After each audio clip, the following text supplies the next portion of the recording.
réforme des retraites, baisse de popularité, discussions difficiles avec les syndicats, mort de Naël.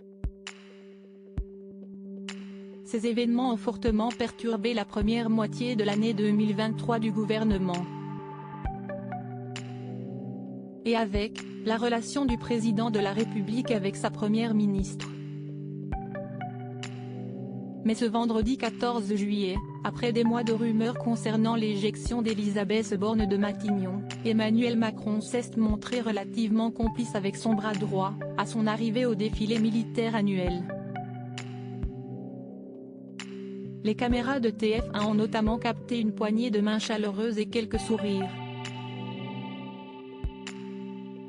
De quoi mettre à mal les théories de certains membres de la majorité, qui évoquaient jusqu'ici une relation glaciale entre la successeur de Jean Castex et le chef de l'État. Un remaniement peut-il encore avoir lieu? Si la première ministre qui a pris ses fonctions il y a un peu plus d'1 an espère conserver son poste, beaucoup de commentateurs proches du pouvoir pointent qu'elle a failli à la mission que lui a attribuée Emmanuel Macron à son arrivée à Matignon, élargir la majorité. Mais selon les confidences du député Renaissance Marc Ferracci à l'AFP, il y a quelques jours, Elisabeth Borne devrait pouvoir dormir sur ses deux oreilles. Supérieure à photo, Brigitte Macron, retour sur tous ses looks du 14 juillet. Est un remaniement imminent avec Elisabeth Borne à bord?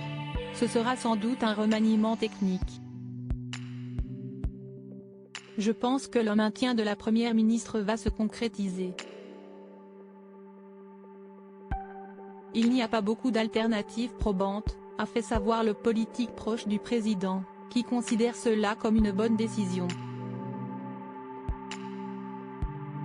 Selon Marc Ferracci, Elisabeth Borne n'aurait rien à craindre étant donné qu'aucun remplaçant idéal n'a été trouvé pour lui succéder. Des changements seraient toutefois bien à prévoir du côté des autres ministres. Arrivé à la fin de la période des 100 jours d'apaisement proclamée par Emmanuel Macron, le gouvernement pourrait accueillir de nouveaux visages dans les prochains jours.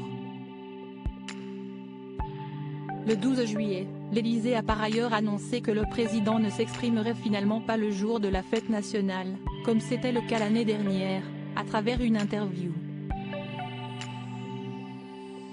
Il abordera cependant bel et bien le bilan de cette période d'ici à la fin du mois au plus tard selon le porte-parole du gouvernement, Olivier Véran.